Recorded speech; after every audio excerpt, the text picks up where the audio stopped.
Chapter 3, Section 2. Derivatives of exponential and logarithmic functions. We have special formulas for these types of functions, and they work a lot differently than the polynomial functions we just looked at. So let me give you the formulas that go along with these special types of functions. We'll start with exponential functions. Remember, an exponential function is a function that's of the form f of x equals a to the x, where a will be any number and x is your variable. It's exponential because the variable is in the exponent. Well, if you look at the graph on the left, it gives you a general exponential function. Turns out, when mathematicians a long time ago looked at the derivative at every point, and they looked at how that graphed, the derivative was also an exponential function, and they figured out that it was similar and just off by a constant out front. Well, it turns out that that constant is related to that base a. So our first general formula that we have for exponential functions looks like this. The derivative of a to the x is going to be the natural log of a times a to the x. So let's look at some examples. The derivative of 4 to the x will be the natural log of 4 times 4 to the x. So you're going to have the same exact thing back with a multiplier in front, where that multiplier is the natural log of the base. You can leave it like this, or you can write it as the decimal form of natural log of 4 times 4 to the x. The derivative of 7 to the x is going to be the natural log of 7 times 7 to the x. So again, it's going to be the same function back with a multiplier out front, which is the natural log of the base. Again, you can write it that way, or you can write it in decimal form.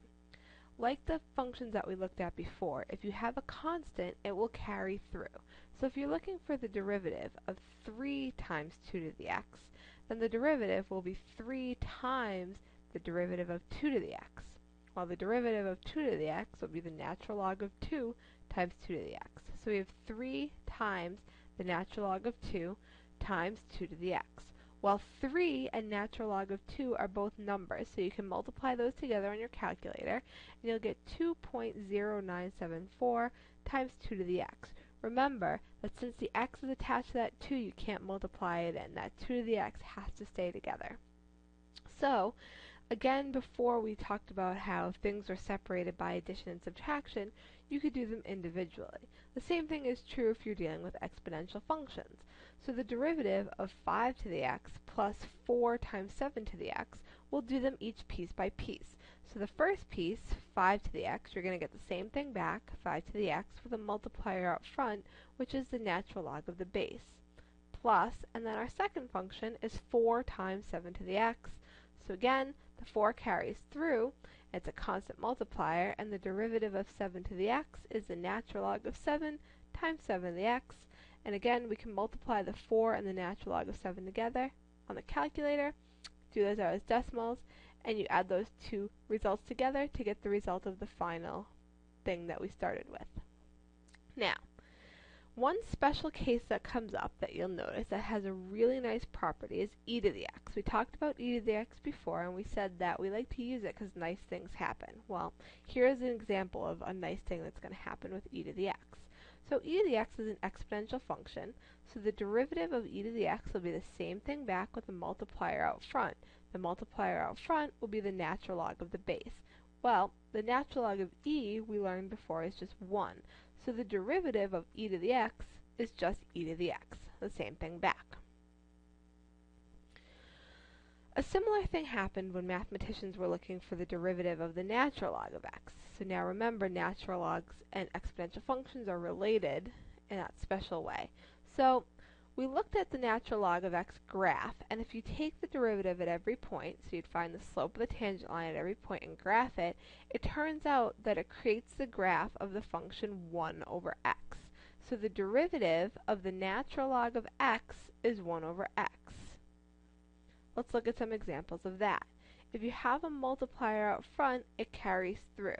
So if you have 3 times the natural log of x, the derivative will be 3 times 1 over x, because that's the derivative of the natural log of x, which we can write as 3 over x.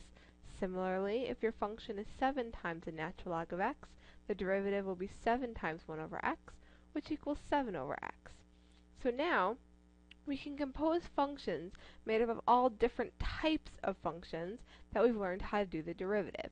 So if you have a function that's 4x cubed minus 3 to the x plus 9 natural log of x, you can find the first derivative of that function by going piece by piece.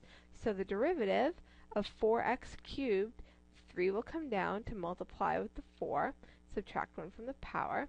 For the second term, we're going to have 3 to the x, so the derivative of that's going to be the same thing back with the multiplier out front, which is the natural log of 3.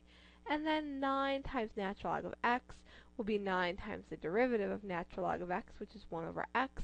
So simplified, we have 12x squared minus 1.099 times 3 to the x plus 9 over x. So you should take these formulas and either re-go through the slides and write them down, or go to the syllabus website sheet and you will find a sheet with shortcuts, and try the homework for section 3, chapter 3, section 2.